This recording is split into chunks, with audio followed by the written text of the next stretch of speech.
बस्तर के अंतिम नक्सली पापाराव ने भी आज जो है पुलिस जवानों के सामने सरेंडर कर दिया है। तस्वीरें दिखाता हूं, तमाम जो है ऑटोमेटिक हथियार लेकर पापाराव सहित 17 जो नक्सली हैं वो जो है मुख्य धारा में लौट आए हैं और तमाम पुलिस अधिकारियों ने उनका स्वागत किया है। आदिवासी समाज के जो मांझी मुखिया है उन्होंने जो है गुलाब का फूल देकर इन आत्मसमर्पित नक्सलियों का स्वागत किया है, क्योंकि बड़ी चुनौती थी पापाराव का सरेंडर जो है।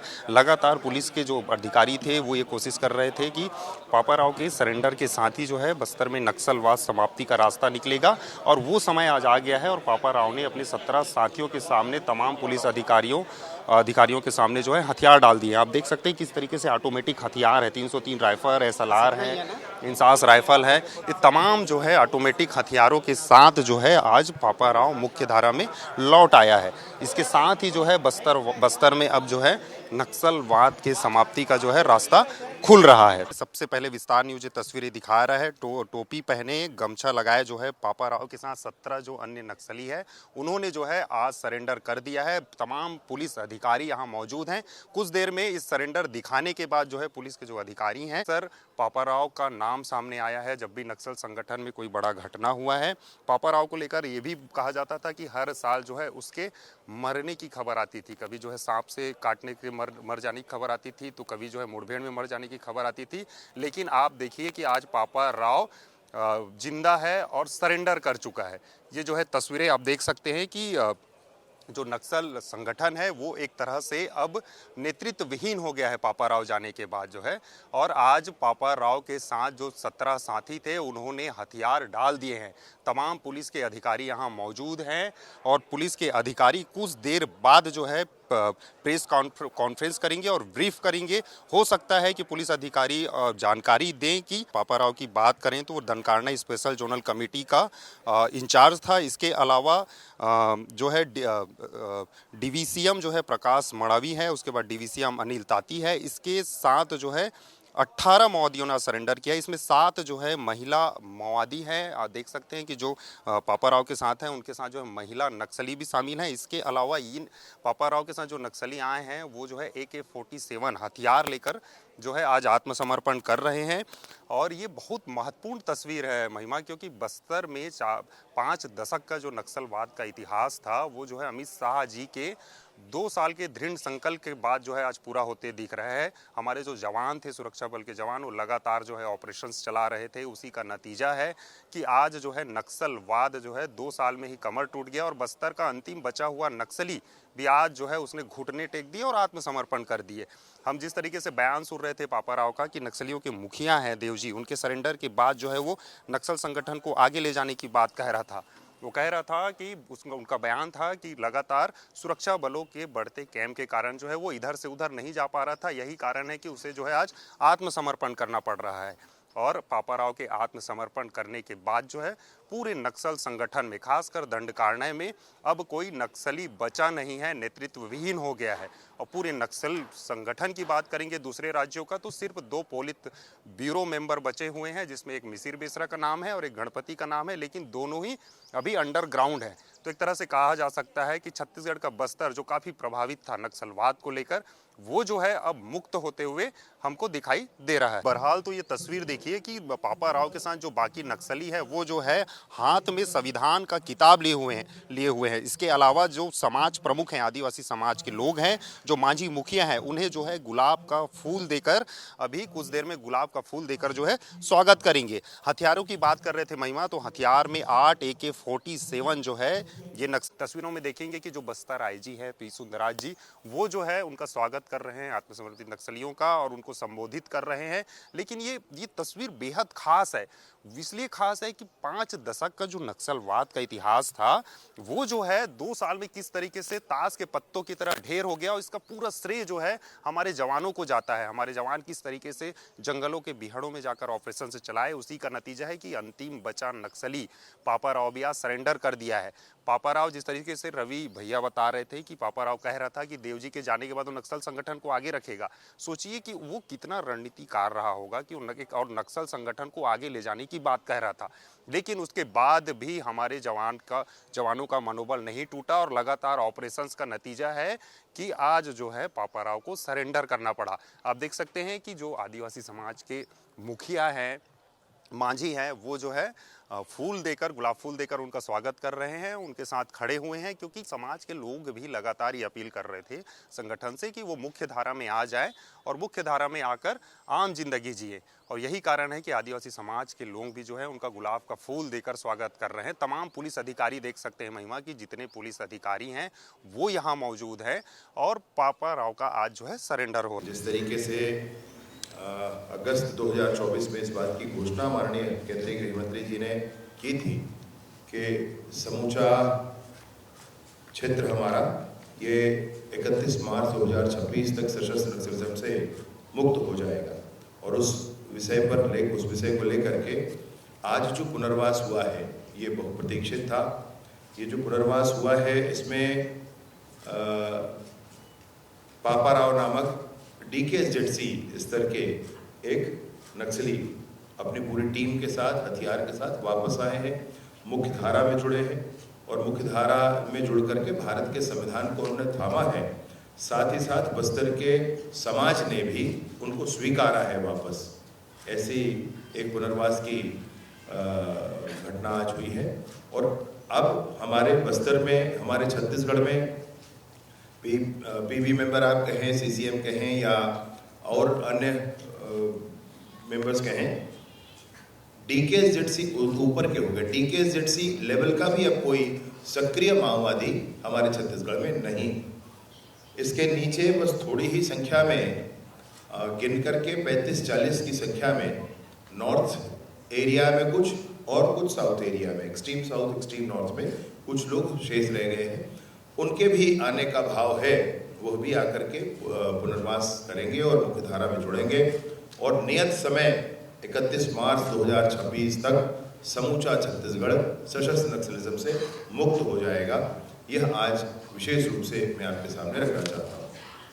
इस पूरी कवायद में आप सबको ध्यान होगा, बस्तर टॉकीज वाले हमारे रानू तिवारी जी, उन्होंने काफ़ी मेहनत, काफ़ी मशक्क़त की और एक रिस्क भी उठा करके सबके पास जा करके उन्होंने उनको वापस लाने का भी काम किया। बहुत आभार, बहुत धन्यवाद है उनको भी।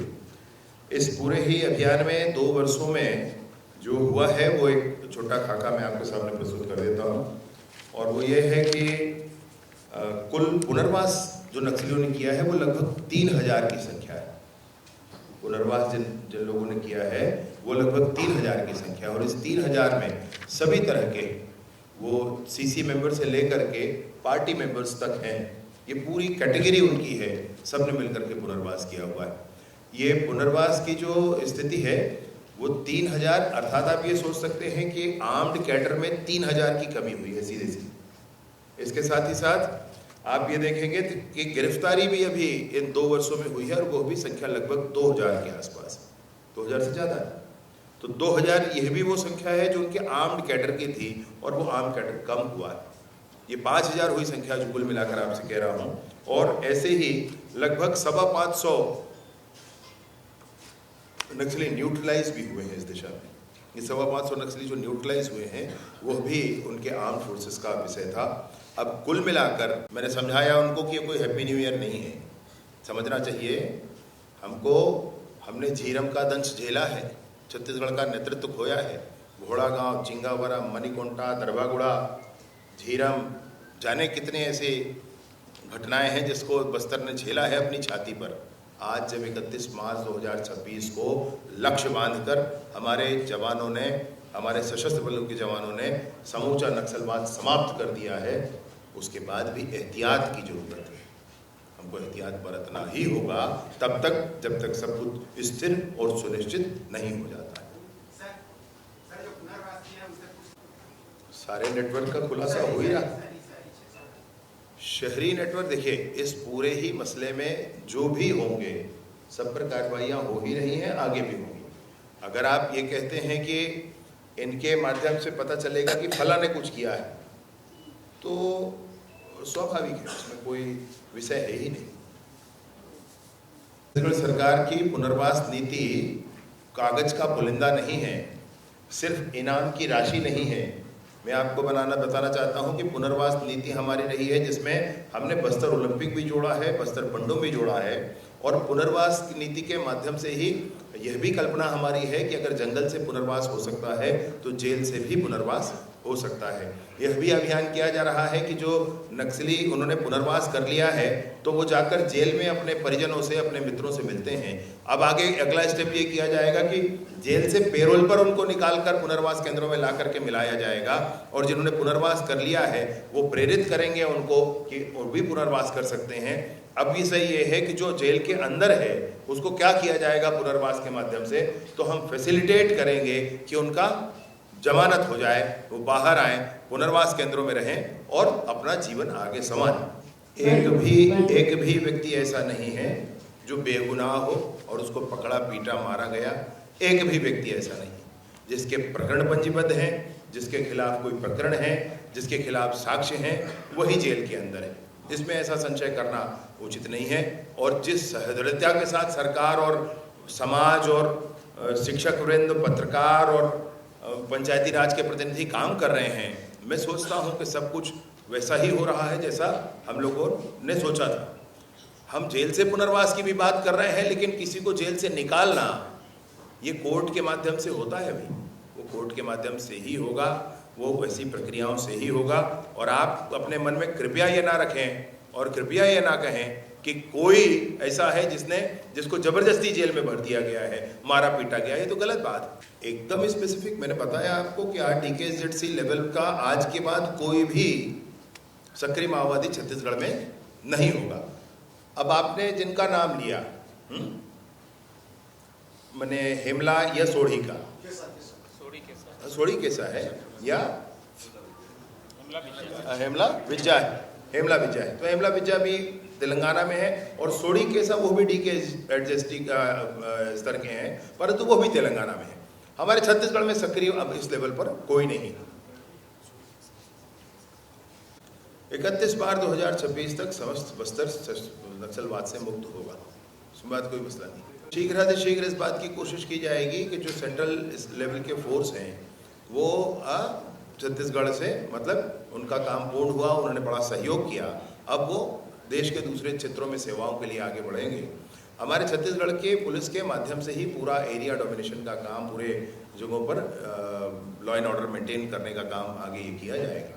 और बस्तर ऐसे ही शांत क्षेत्र है, बस्तर में नक्सलवाद की घटना ना हो तो किसी थाने में महीने भर में एक प्रकरण ना आए।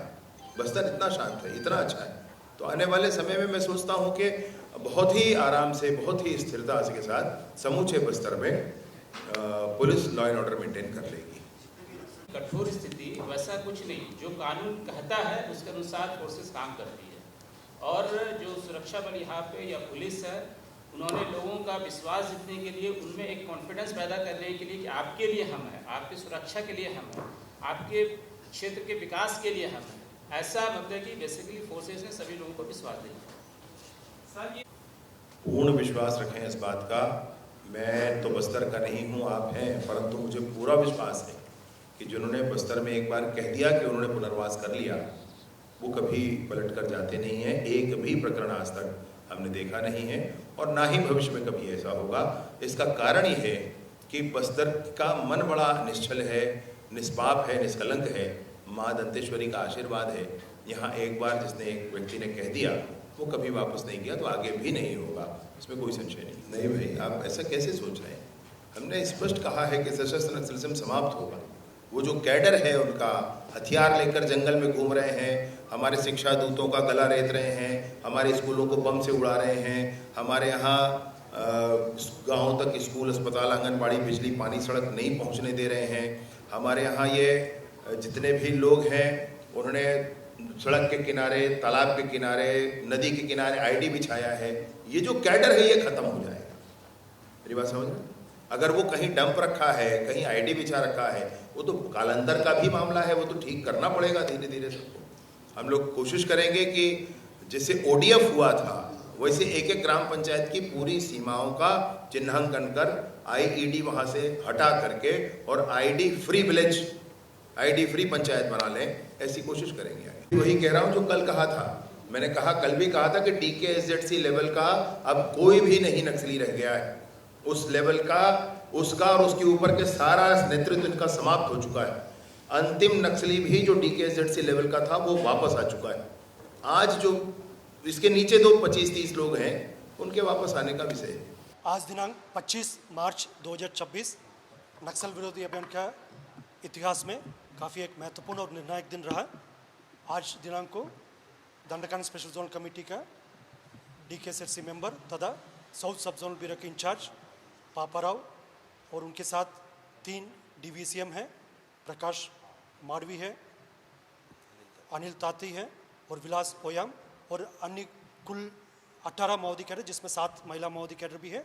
टोटल 18 माओवादी cadre AK-47 SLR INSAS 303 BG launcher एवं अन्य हथियार और सामग्री साथ और 12 लाख का जो कैश है, नगद राशि है, उनके साथ आज हिंसा त्याग कर समाज की मुख्यधारा में शामिल होने के उद्देश्य से आए हुए थे।